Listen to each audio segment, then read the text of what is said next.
Hello everyone, this is JD from ZN Consulting, and in this video we will talk about the power versus interest rate. Power versus interest rate is a stakeholder analysis tool. It is a technique used for prioritizing stakeholders in your project. But why do we need it? Imagine having dozens of stakeholders in your project. It would be a humongous effort to deal with all of them, paying equal attention to everyone.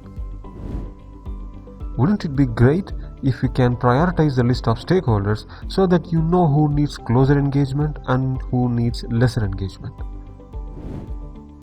Power versus interest rate is an excellent technique to do that. There are other techniques like salience model and directions of influences, but in this video we will focus on power versus interest rate. Let us look at how it works. Step 1. Before we proceed, we need to have the complete list of stakeholders handy.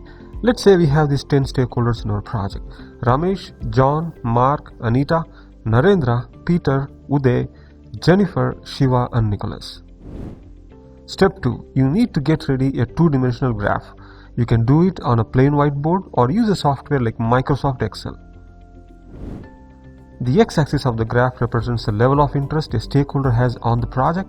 The y-axis of the graph represents the level of power he or she has on the project. Step 3. Divide the graph into 4 quadrants: high power high interest, high power low interest, low power low interest and low power high interest. We need to place the stakeholders one by one in respective quadrants.